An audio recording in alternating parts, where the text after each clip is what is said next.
Folks, I want to welcome you. Yes. I'm Allison Shea from the Center for Learning and Teaching, and I just want to say to you at the beginning of the semester, somewhere in your file should be one of these. It's the calendar for all the many workshops that we do to help you with your teaching. So please, there are some extra ones over here. If you have not attended one of our workshops, please do. This is more or less one of our workshops. And so welcome to the Provost Conversation, and Dr. Ago is going to make an introduction. Okay. Well, good afternoon. Hello. Hey, my name is Austin Ago. I'm the new provost here. I can't believe it's already 6 months, 7 months. And this is going to be my first provost conversation on teaching and learning.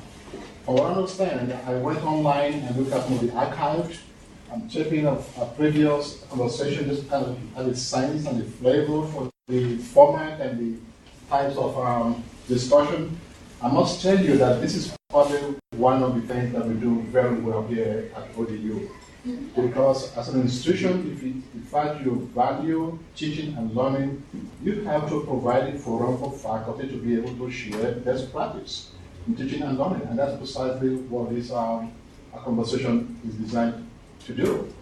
But I'd also like to thank Alison Haegele for organizing this whole forum here. As you well know, when you do something like this, it requires a lot of planning.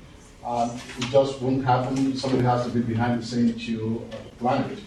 And the other thing I think we've done very well is to have taping of previous conversations, so that faculty members who are not able to attend to hear in person can go online and view it.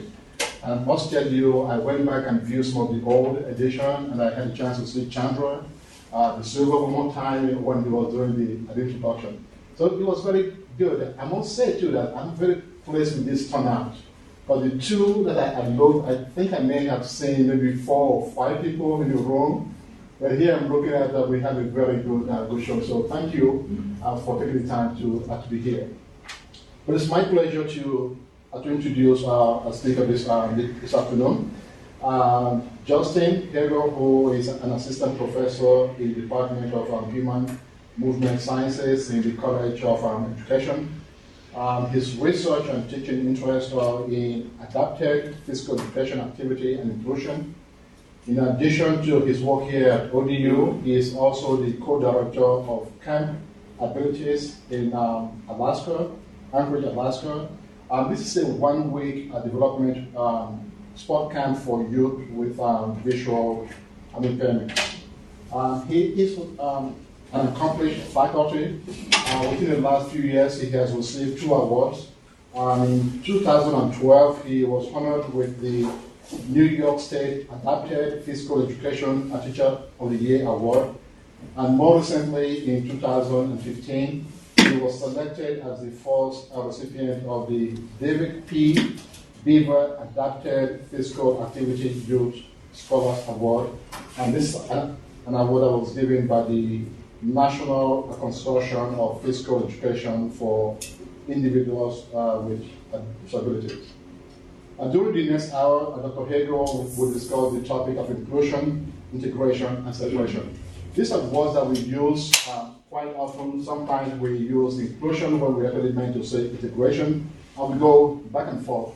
And the way we use those words actually has some real implications in terms of how we work with students. So this is a topic that's very close to my heart too, because I'm very passionate when it comes to issues that has to do with disability. So it's my pleasure to welcome and introduce Dr. Haegele. Thank you for being here. Thank you. So that was a wonderful introduction from our provost, Dr. Ago. I'm saying that correctly. Very good. Excellent. And you said my last name correctly? Nobody says my last name correctly the first time. So that was fantastic. And the things that Dr. Ago mentioned about us talking or using the words integration and inclusion interchangeably or incorrectly is a phenomenon that I'm going to talk about, and really this entire conversation is focused on. And so what I'd like to do is start by telling you about myself, because I do believe that the things I'm going to talk about are personal beliefs that are rooted in things that I've either researched or experienced. but I do not want to tell you what to think yourself. So if you're in teacher and learning, you're in special education, or you're in a different facet of education, teaching teachers, you may not believe the things I say apply to you, and that's okay. But what the things I do say are the experiences that I've had in adapted PE and the research based in adapted PE. So it may be different for you. I think the goal of this, and this is the second one, why I'm here, I think the goal of this conversation for me is to provide information to you about what we have and to help you think maybe a little differently about what you're seeing in the schools or what you do in your classroom. This all, I believe, is applicable to teaching in higher education. You just need to take the information yourself and apply it to your own situation.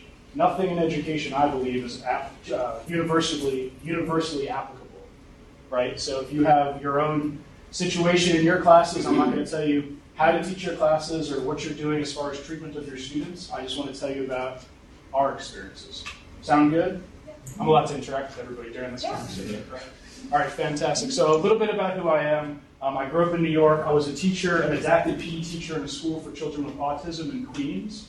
So I have a good bit of informing experience from being in Queens. My research has all been in adapted PE or adapted physical activity, mostly focusing on kids that have visual impairments or blindness or kids with autism spectrum disorder. A lot of this has to do with inclusive, or is in inclusive settings, but it all is definitely in physical activity settings. Again, so maybe that doesn't translate to people in more academic type settings, okay?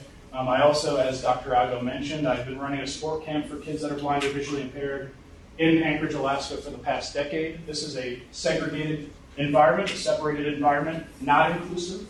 My teaching experience is also not inclusive, so there may be some bias from my previous experiences that influence why I think about inclusion the way I think about inclusion.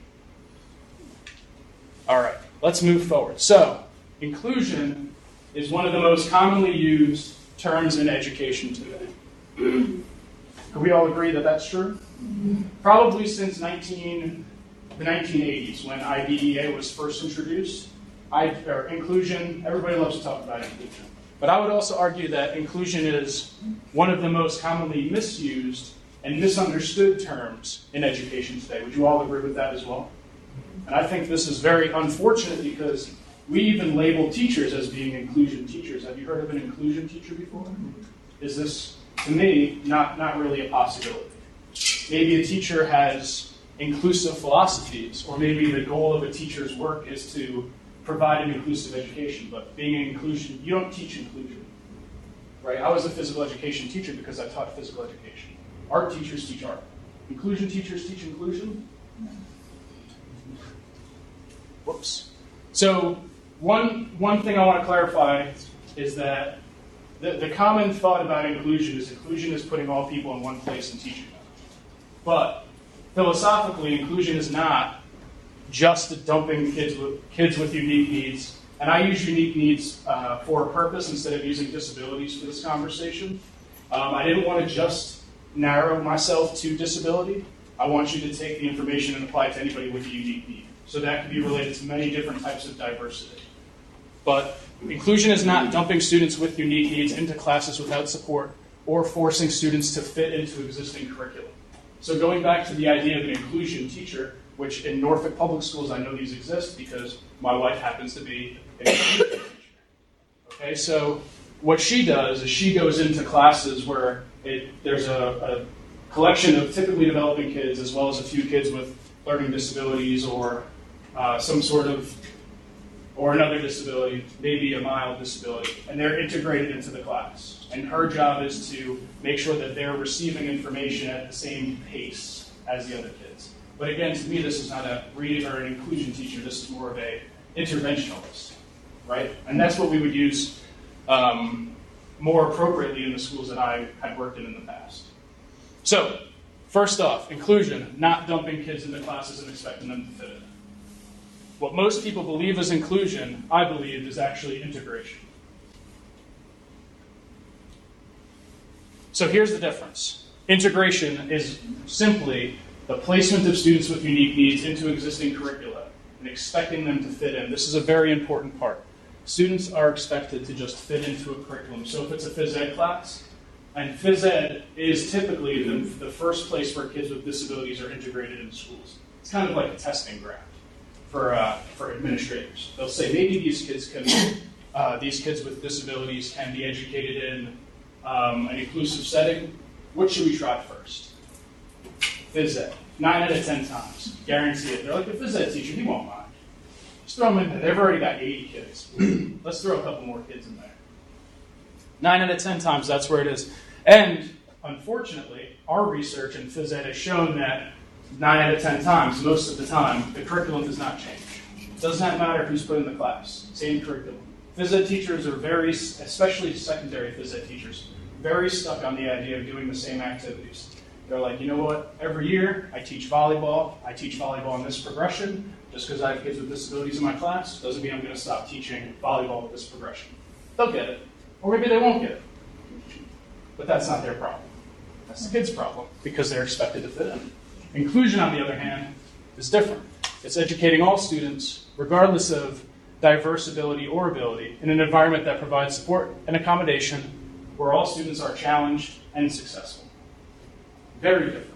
Lots of different types of support can be added. In PE, it could be many, many different things. It could be as simple as changing equipment or providing options for equipment, more invasive like having a teacher aide. But just because those things are there does not mean it's inclusive. It's just a step toward inclusion. And so a couple more differences between integration and inclusion. Integration is based on the conceptualization of disability rooted in the medical model of disability discourse. Essentially, that means that there's something wrong with the kid. That's what society has dictated. That's the type of model where doctors and diagnoses drive disability. You label children with disabilities. Conflictingly, the social model of disability discourse believes that it is society that places the deficit on the child. So maybe a child has a visual impairment. Medical model would say, kid can't see, has a disability. Social model would say, if a child can't see, society should make accommodations in order for the disability, the disadvantage, to be decreased. Different life philosophies we did, or not life philosophies, philosophies toward disability. We recently did a paper in Quest that outlines all of this from the physical education perspective. I'd love to share it with you guys if you're interested in it. Send it out afterwards. Gives a lot more information on the medical and social model. I think this, to me, is the most important element here. Where's the responsibility placed? So in the social model, responsibility is placed on society. If you're in the physical education class, responsibility is placed on the teacher. If it's the medical model, responsibility is placed on the kid. If the kid has a disability, they need to figure it out. So here's a couple of photos. One of my favorite photos that I've used in presentations past. One of these is integration. One of these is inclusion.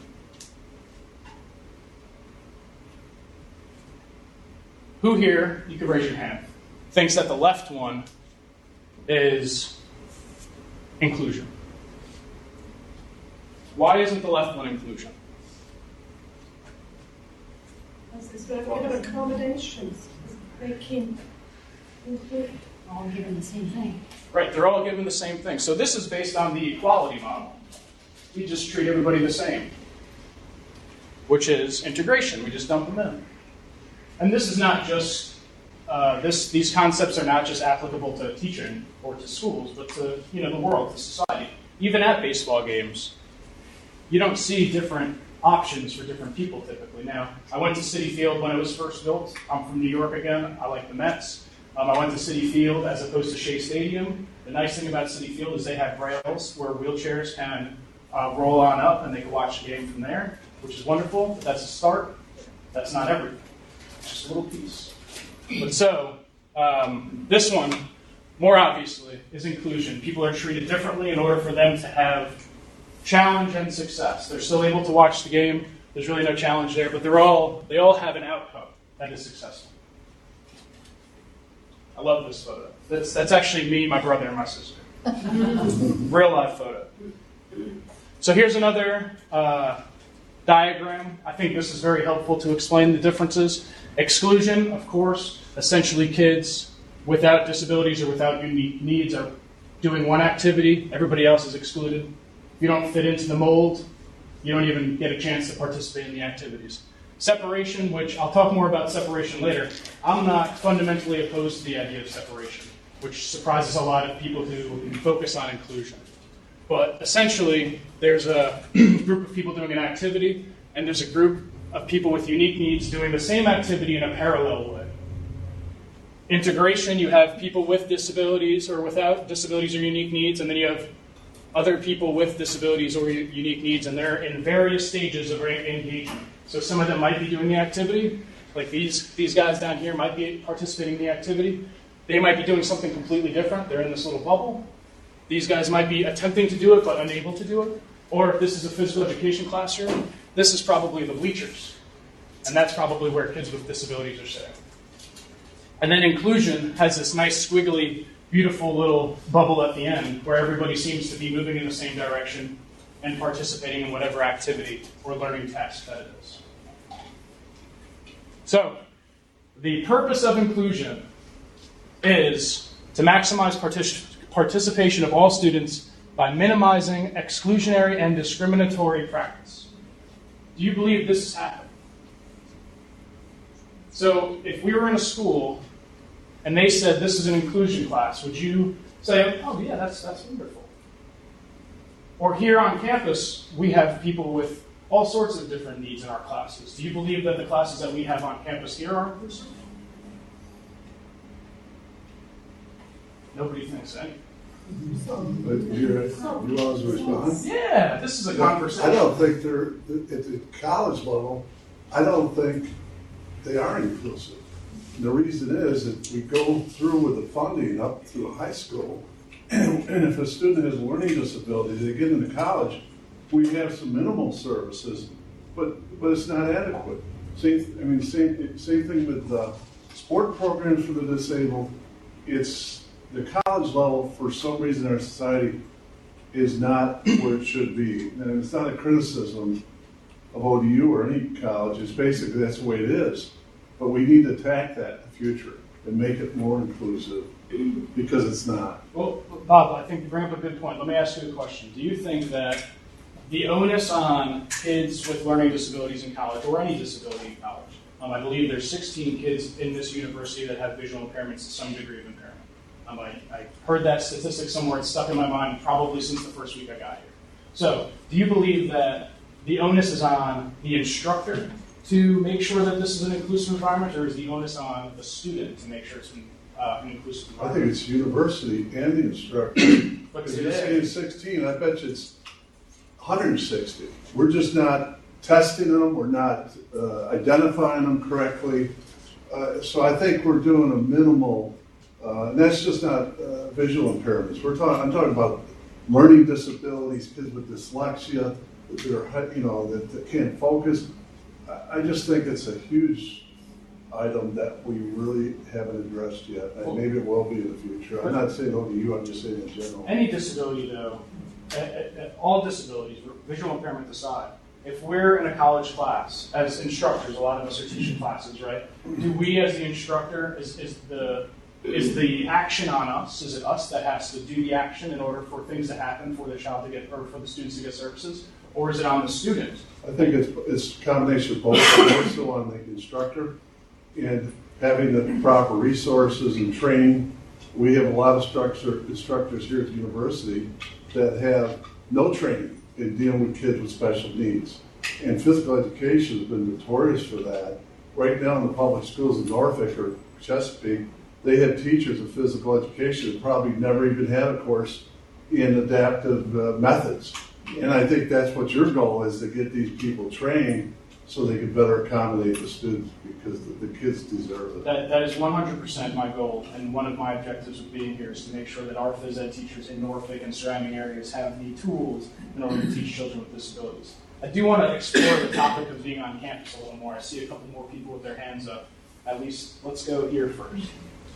I think that when we change settings, it's just so different. Like in the high school setting, I call it sit and sort kids by ability. And then when they go to other settings, that's not always the case, so it's difficult to, and I don't really believe that we should have, like, as long as we have tracking or ability grouping like that in high schools, it's always going to be a challenge in college to really understand what kids need.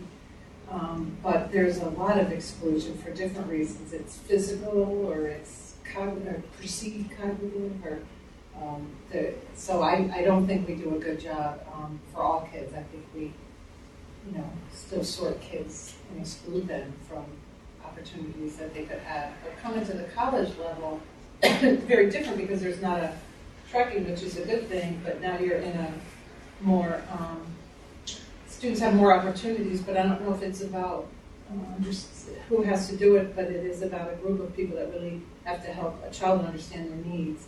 Maybe that should be done as part of their transition coming to post-secondary. It would be great if a child can advocate, but if they have the option to really understand what they need to be successful is what we could do a better job. Well, and I think we are failing high school students in that way as well. Transition planning for college education is something that is, transition plans are built into federal legislation for people with disabilities to have. Right. However, and again, we've done some research on transition planning specific to recreation and physical activity, and essentially, it doesn't exist for the people population that we were looking at, which is people who were deafblind. But I would say on campus, my question on campus would be, who initiates, I'll finish the sentence and we'll go with it. Who initiates help? Who initiates modifications? Are students expected to fit in on campus? Essentially, yes.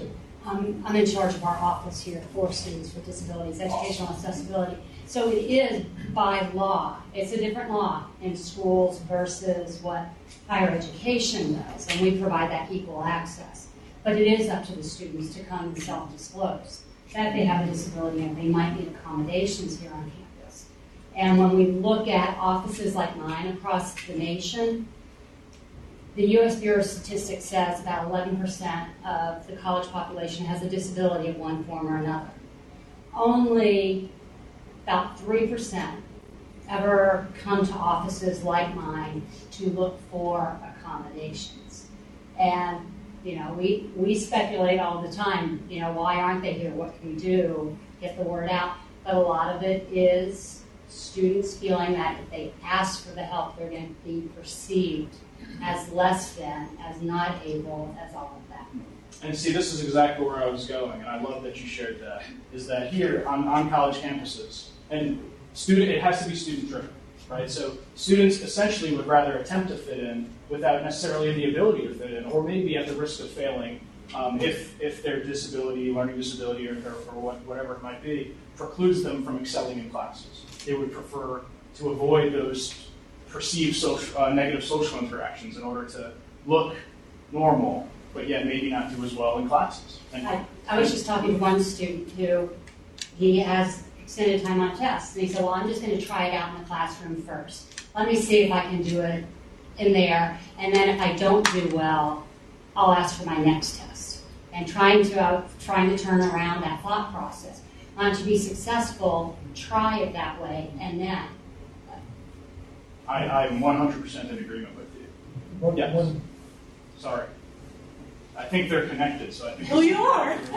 Yes, So the reason they don't disclose, of course, is because of the stigma that we have placed on disability.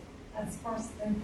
And secondly, once they do disclose, it is our responsibility as instructors in a university to make sure that they are felt included by providing a classroom that is inclusive.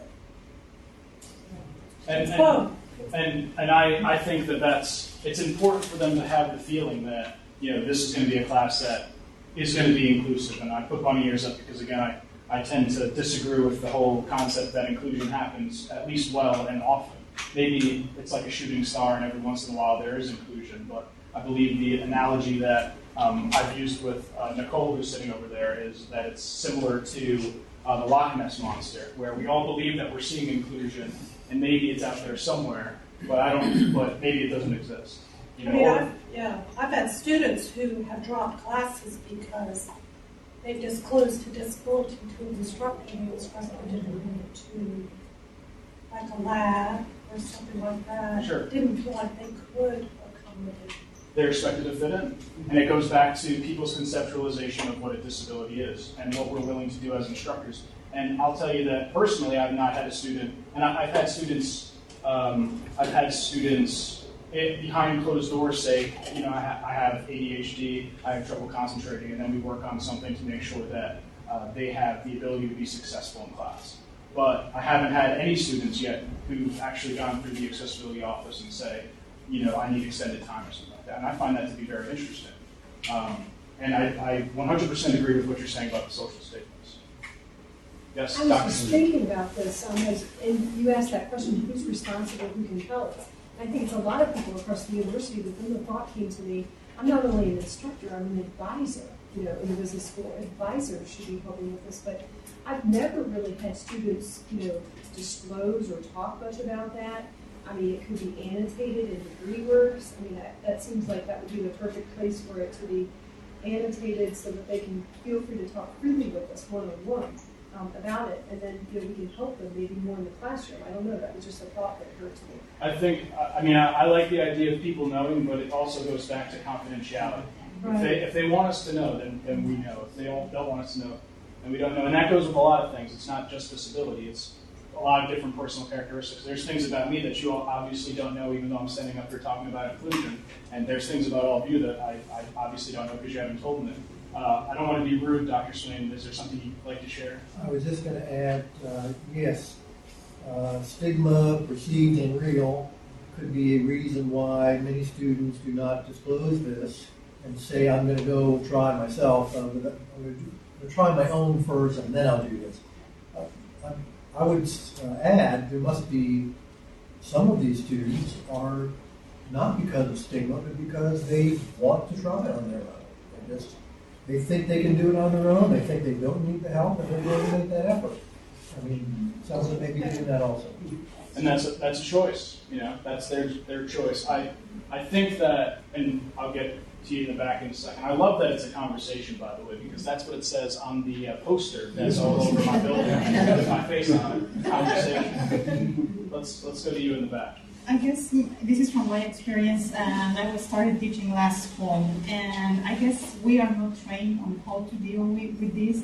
The only thing that I knew about before starting the classes is that you used to ask your students for a disability accommodation letter. Invite them, ask for it. And of course, I completely forgot on my first day of class, but at the end of the class, some students provided it to me, which it meant really nothing for the class. But then I remember on the second class, and I had one student that provided. So he was expecting the instructor to say, so you have some students that have the initiative to give you the letter, maybe they're already in other semesters, but then some other students that won't do it unless you request it. And then it was a complete confusion for me because I had this letter that say that the student needed additional time to complete the exam, but then he didn't know and I didn't know what goes next. Do I initiate it? He initiates it? So I started asking more questions, but the truth is that we don't know and they don't know either what's next. At least that was my experience. Well, and maybe this is something that needs to be communicated more. I don't want to say effectively because I don't think it's an effectiveness thing, but maybe more regularly. Maybe more regularly we should be reminded of what the protocols are when it comes to accessibility and such. I think these are, yes, sir. Yeah, just kind of listen to the feedback here. I think one thing that we as faculty though can do is to create the environment to make it easier or more comfortable for students to be able to want to come forward. Because if they think by coming forward, we might hold that against them. Of course, nobody wants to say anything. But if we create the environment where we actually embrace inclusion, that will make it easier or more comfortable then for students to be able to come forward and know fully well that we'll do everything we can for them to succeed. I agree with you. I think a lot of it, this is right with you, I think a lot of it is the environment that we create as instructors and our philosophy as instructors. And, you know, we all have teaching philosophy statements. Students never read that. Maybe our philosophy statement says, my door is always open, come by whenever you want. My door in my building open constantly. I'm there from 8 o'clock in the morning to 3 every single day. I actually get there at 6:30, but I'm really there from 8 until 3 because I take personal time and attempt to lose weight every morning. But I say that every day, the first day, to the students. I say I'm always there. They don't show up. Some of them do, the ones that either have a lot of trouble or are really engaged. But the middle group almost never does.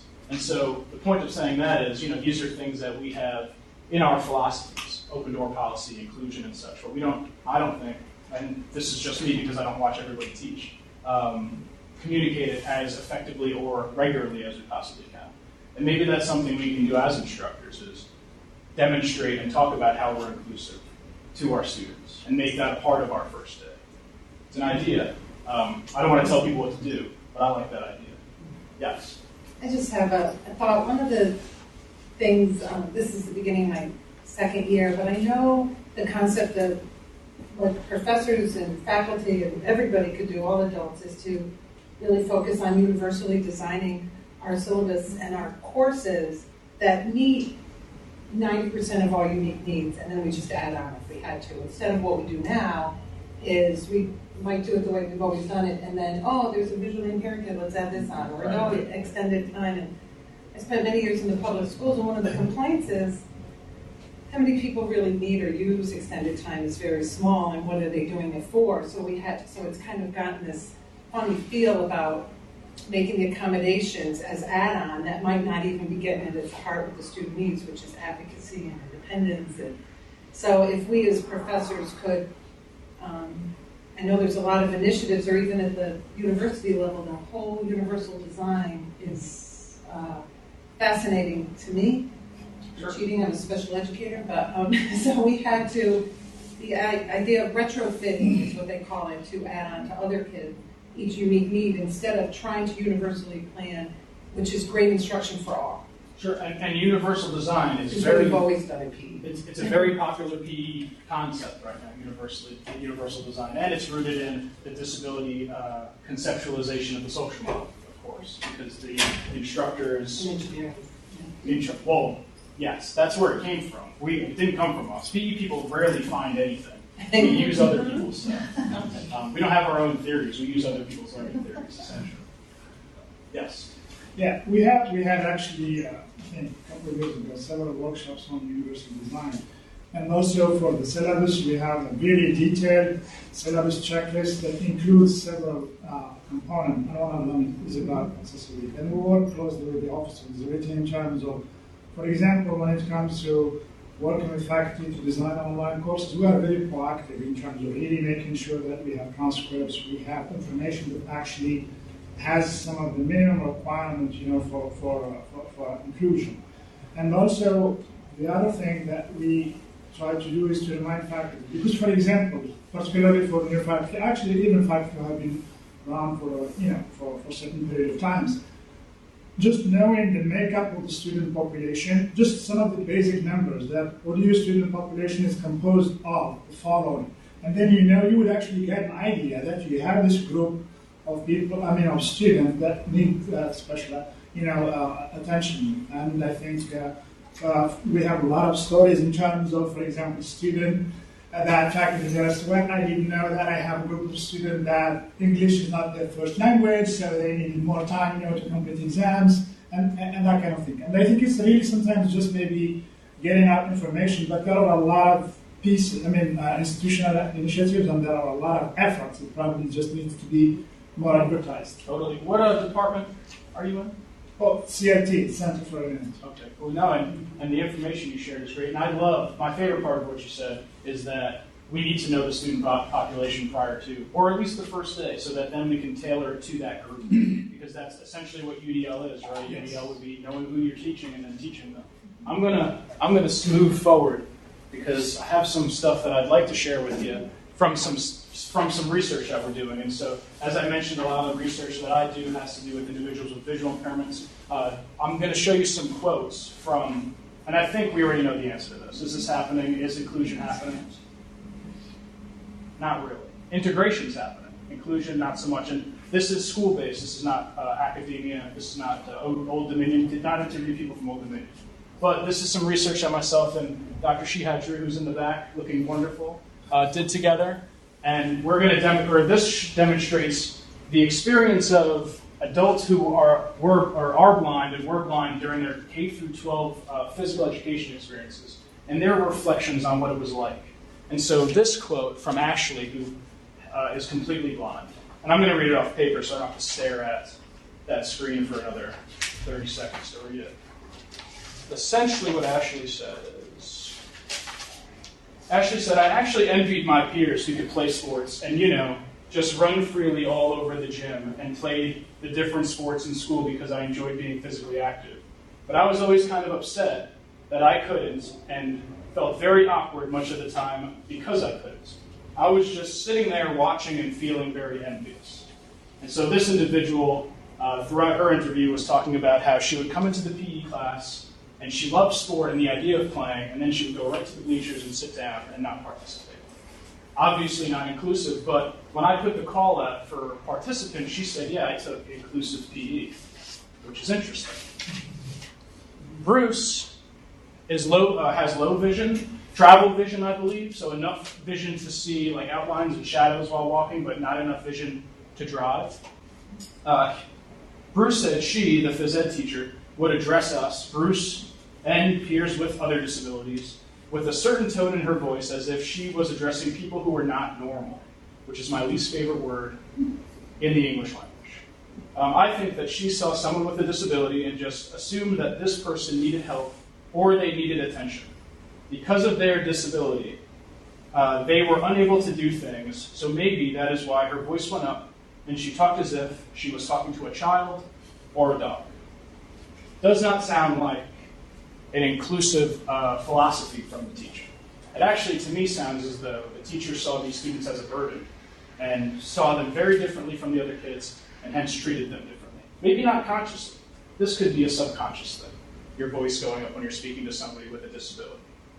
So, when we talk about inclusion too, the most common benefit that people talk about with inclusion, when they're defending inclusion and saying we should use inclusion, which they're really talking about integration, is social benefits. I hear this a lot in a lot of the reading in adapted PE or PE. You'll see that we want to create inclusive environments for social benefits. And so I have some more quotes that I'd like to share. This is Gary. Gary is a Paralympic goalball player. These are not their real names, by the way, to protect identity and all that good stuff. Nice research practices if IRB is in here. He's a Paralympic goalball player, which is a very intense and fast-paced sport for people who are blind or visually impaired. And he said during his physical education experiences, the relationship with peers was very strained because I didn't want to get in their way, being the peers, and they didn't want me to get in their way. So there is a fine balance of still showing up and kind of like trying, but mostly trying to stay out of the way. And like I said, I am pretty competitive. Most of the time I was nervous and uncomfortable. Just because I couldn't see did not mean that I did not want to be good. It was just that there was a limit placed on me. I like to win and I like to do well. So you can see that competitive spirit, but still, he saw the social benefits he was not gaining. Excuse me. So in his experiences, he thought that the other students essentially saw him as a barrier, or saw him as an inconvenience in their class. Not inclusion. Move on to another one, Drake, and we named him Drake because he was Canadian, who also has no vision. He said, it was like they didn't want that guy on our team. You always get picked last, for example. Picking teams in PE is bad practice to begin with, but we'll move on. Usually in our class, it would be the overweight guy and I last. I got into a situation once where the overweight guy got picked after me, and he actually got mad at me. He said, I should have gotten picked before you. I have no idea how that happened. I said, well, it's not my fault. That sort of situation was very difficult to deal with because kids will be heartless. And so in this situation, not only are his peers being disrespectful toward him and seeing him as an inconvenience, essentially, but also a person who's overweight is comparing himself to the child who's blind and saying, wait a second, I'm just overweight. You can't see. How did you get picked before I did?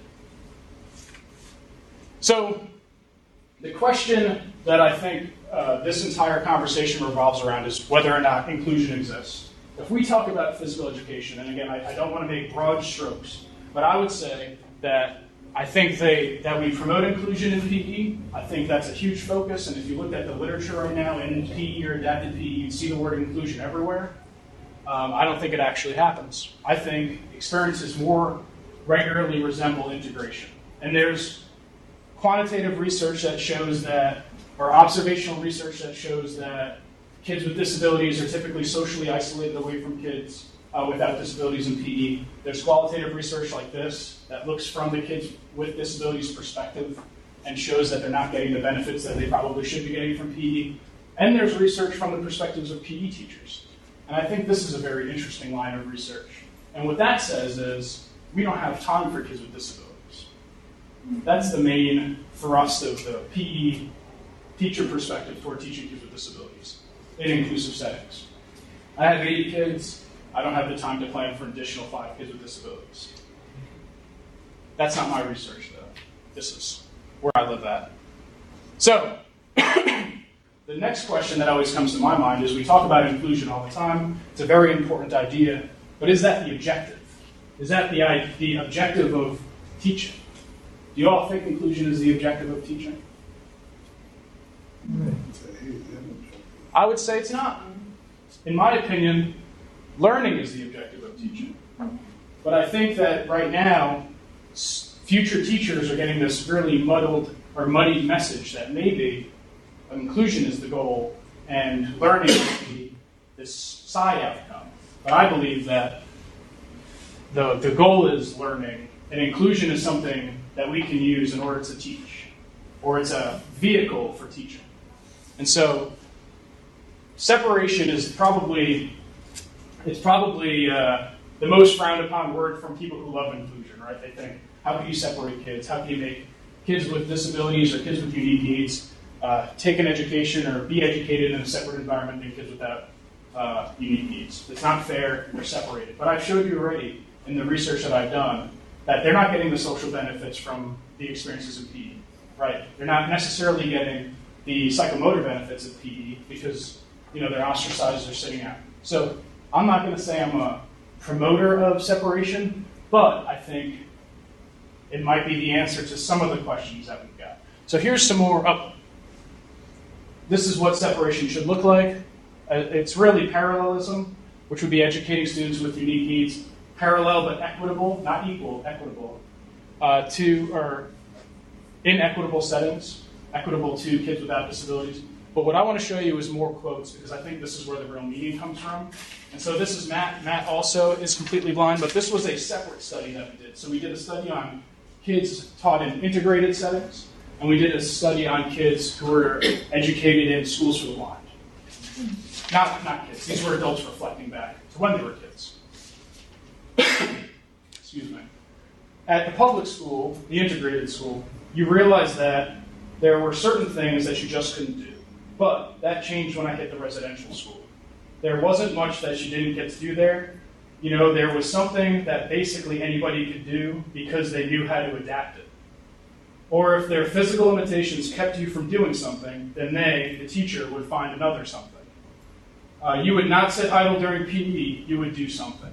Now, that sounds like, to me, a better experience than the integrated experiences we were talking about before. Would you all agree? I see faint nodding. That's good. Here's another one.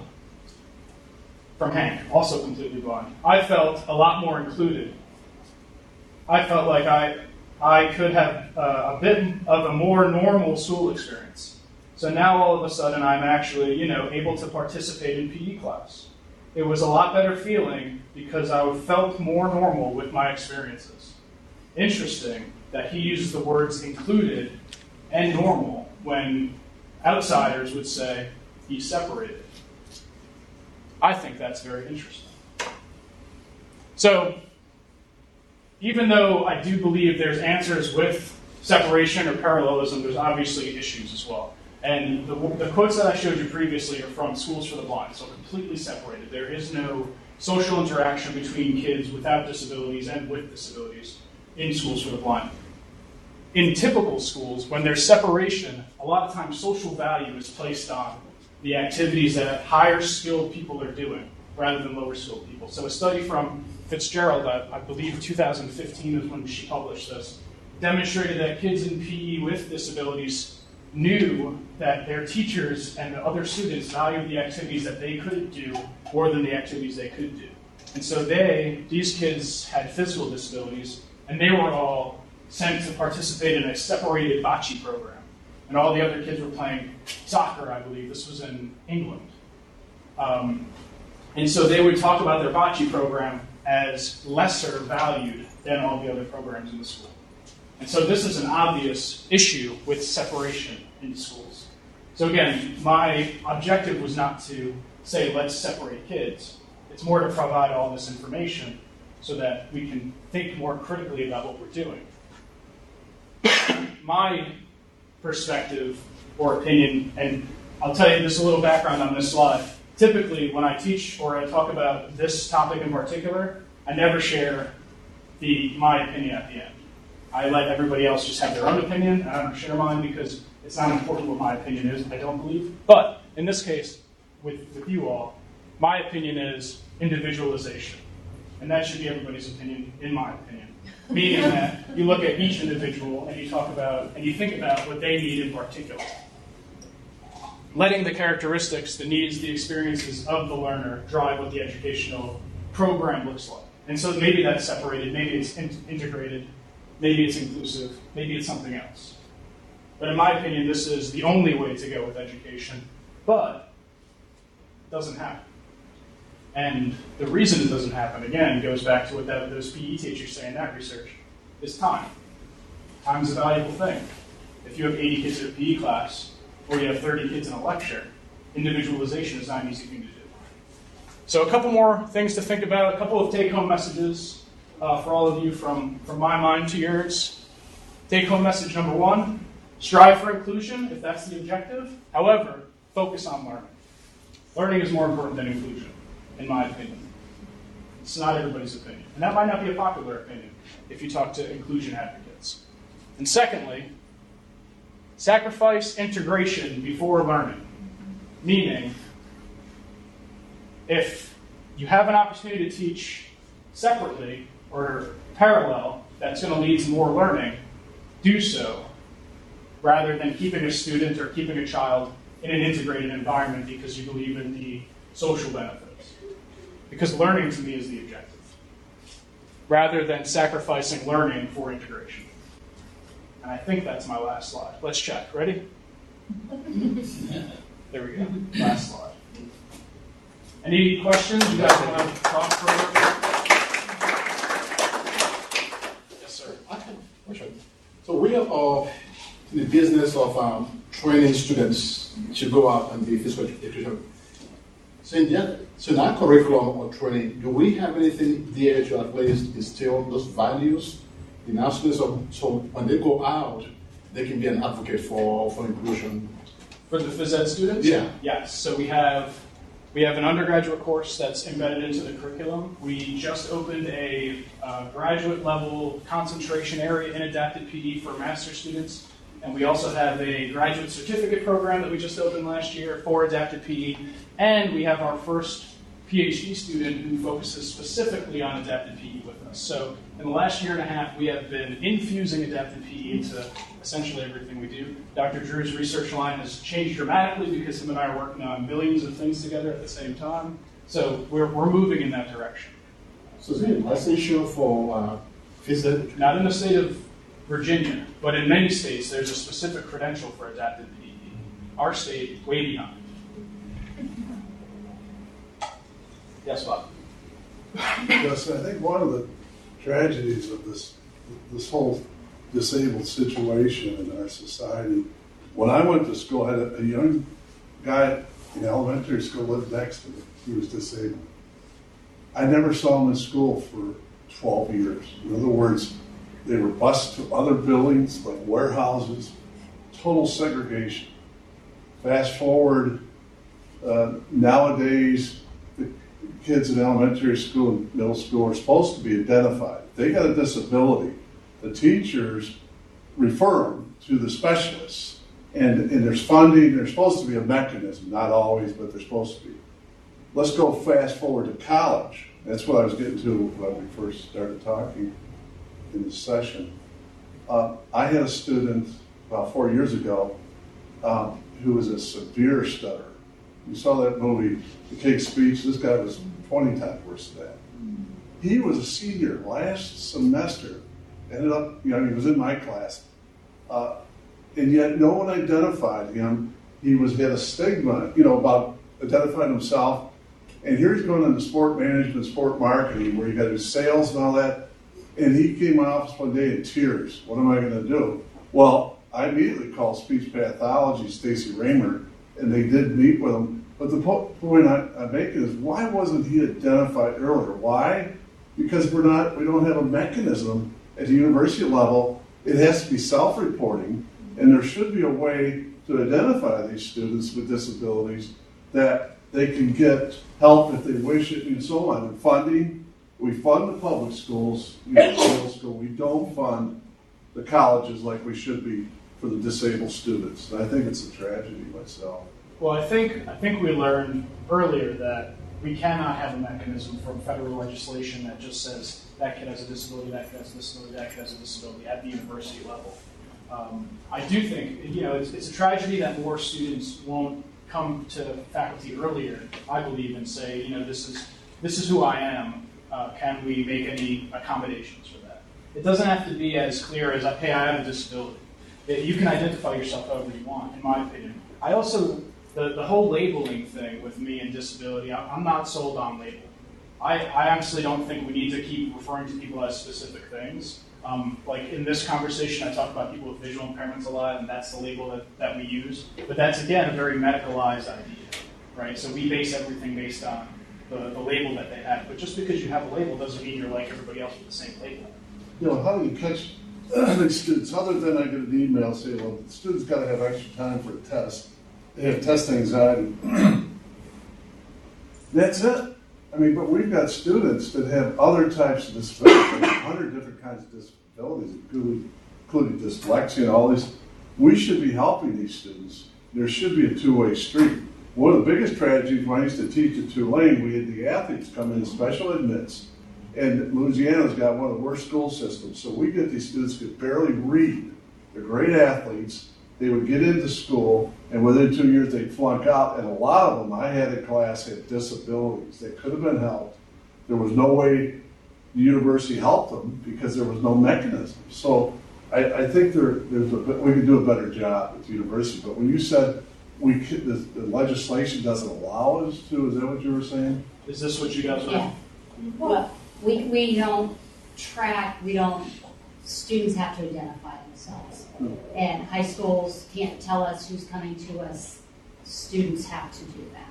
And it is a very different law, the IDEA, which guarantees success in public education, It says that. Yeah, it says that in the individualized versus Americans with Disabilities Act that we as a university are under. And that there are different processes that students go through. So no, we don't know coming in. And actually disability cannot be considered at all during the admissions process. So one way or another, they can't be looked at. So, there should be a referral system, though, although it may be illegal.